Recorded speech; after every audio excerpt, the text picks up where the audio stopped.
Sunday evening ஊர்லேருந்து சித்தப்பா வீட்டிலேருந்து வந்திருந்தாங்க. சரி அவங்களுக்கு ஏதாவது கேக் செஞ்சு கொடுக்கலான்னு சொல்லிட்டு எடுத்திருந்தேன். 1 கப் மைதா மாவு, 1 கப் கோதுமை மாவு, அதே அளவு 2 கப் நாட்டு சக்கரை, 1 spoon baking soda, 1 spoon cocoa powder, 1 spoon baking பவுடரும் சேர்த்து நல்லா மிக்ஸ் பண்ணிவிட்டு, காய்ச்சி ஆற வச்ச பாலை கொஞ்சம் கொஞ்சமாக சேர்த்து நல்லா மிக்ஸ் பண்ணிவிட்டு, ஒரு அடிகனமான பாத்திரத்தில் ஒரு 40 மினிட்ஸ்க்கு பேக் பண்ணி எடுத்துட்டோன்னா கேக் ரெடி ஆயிரும். இந்த கேக் இப்படி ப்ளெயினாகவே சாப்பிட்லாம். நான் டார்க் சாக்லேட் மெல்ட் பண்ணி அதில் கொஞ்சம் சேர்த்துருந்தேன், இன்னும் கொஞ்சம் டேஸ்ட் நல்லா வரணுன்றதுக்காக.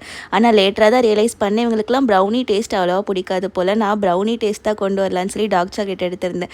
பட் அவங்களுக்கு அந்தளவு சாட்டிஸ்ஃபைட் ஆகலை. எங்களுக்கு கொஞ்சம் ரொம்பவே பிடிச்சிருந்தது, ஏன்னா ப்ரௌனி எங்களுக்குலாம் பிடிக்குன்றதுனால. நெக்ஸ்ட் டைம் இவங்களுக்கு பண்ணும்போது நார்மல் சாக்லேட் மெல்ட் பண்ணி கொடுக்கலான்னு அப்போயே பிளான் பண்ணி வச்சுட்டேன். அண்ட் அப்படியே மதராசி படம் டிக்கெட் புக் பண்ணியிருந்தோம். அங்கேருந்து வீட்டிலேருந்து கிளம்பி டேரெக்டாக தேட்டருக்கு போயிட்டு படம்லாம் பார்த்து முடிச்சுட்டு பாப்கார்ன்லாம் சாப்பிட்டுட்டு கொஞ்சம் ஃபோட்டோஸும் எடுத்துகிட்டு அங்கேருந்து அப்படியே கிளம்பிட்டோம். படம் உண்மையாக கேட்டால் சூப்பராகவே இருந்தது. சிவகார்த்திகேயன் வேறு லெவலில் பெர்ஃபார்ம் பண்ணியிருக்காரு இந்த படத்தில்.